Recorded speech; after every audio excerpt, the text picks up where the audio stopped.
আসসালামু আলাইকুম। Hi everyone, সবাইকে আরও একটি নতুন ব্লগ ভিডিও দেখার জন্য ওয়েলকাম করছি।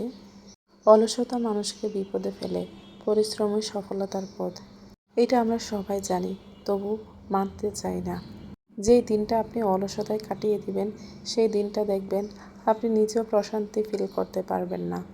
কারোর সাথে ভালো ব্যবহার আসে না, মন মানসিকতা ভালো থাকে না। এছাড়া যেদিন আপনি নিজ থেকে খুব সুন্দর করে অ্যাক্টিভলি কাজ করবেন, আমি দেখেছি সেই দিনটা খুবই ভালো কাটে এবং মন মানসিকতা ভালো থাকে। তাই পরিশ্রম করে হবে, এর ফল অবশ্যই সুন্দর আসবে। প্রতিদিনের মতো আজকেও সকাল থেকে আপনাদের সাথে ব্লগটি শেয়ার করছি। রুম গুছিয়ে নিলাম।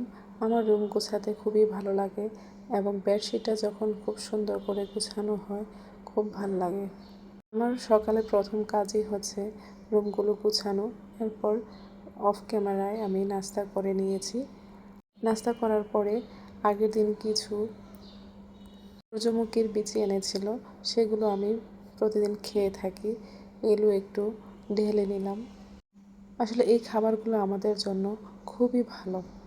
মাঝে মাঝে দেখা যায় এক্সট্রা কিছু খাবারের ক্রেভিংস আসছে, সেই সময় যদি আমরা মিক্স নাট বা মিক্স সিড পাওয়া যায়, সব জাতীয় খাবারগুলো খেয়ে থাকি, দেখা যায় আমাদের ক্ষুধাটাও মিটে যায় এবং শরীরটাও ভালো থাকে। তাই অবশ্যই আমাদের ভালো খাবারের অভ্যাস করতে হবে। বিশ্রাম নিয়েছি। সন্ধ্যাবেলা ওদের বাবা বলল যে অনেক দিন ফিশ বারবিকিউ খাওয়া হয় না, চলো আজকে একটু ফিশ বারবিকিউ করি। যেই কথা সেই কাজ। ও বাজারে গিয়ে একটি মাছ নিয়ে এসেছে। মাছটা ছিল তেলাপিয়া মাছ, প্রায় 2 কেজি ওজনের। অবশ্য মাছটা খুব বড় হয়ে গিয়েছে, আমাদের ফ্যামিলি মেম্বার হিসেবেও বড় হয়েছে। তাছাড়া এটা ভাজতে খুব কষ্ট হয়ে গিয়েছে। আলহামদুলিল্লাহ, আমি এদিকটা খুব লাকি।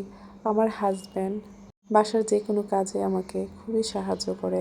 তাছাড়া রান্না বান্নার দিক থেকেও খুব হেল্পফুল।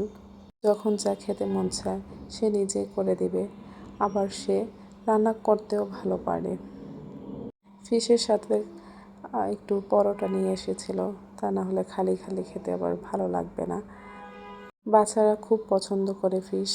আলহামদুলিল্লাহ, খুবই তৃপ্তি সহকারে খেয়েছে। এইটা দিয়ে আমাদের রাতের ডিনার শেষ হয়ে গিয়েছিল। এরপর আর ওরা কিছুই খেতে চায়নি। দেখেন, খুবই টেস্টি হয়েছিল। বাচ্চাদের কিছু প্রয়োজনীয় শপিং করা হয়েছে এবং বাসার কিছু টুকিটাকি জিনিস যেটা খুবই দরকার ছিল।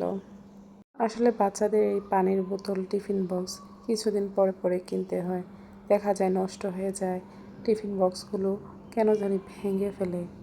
বাজারে যে ঊর্ধ্বগতি, আমাদের কেনাকাটা বা চলাফেরায় একটু সংযত হতে হবে। সবাই ভালো থাকবেন। আসসালামু আলাইকুম।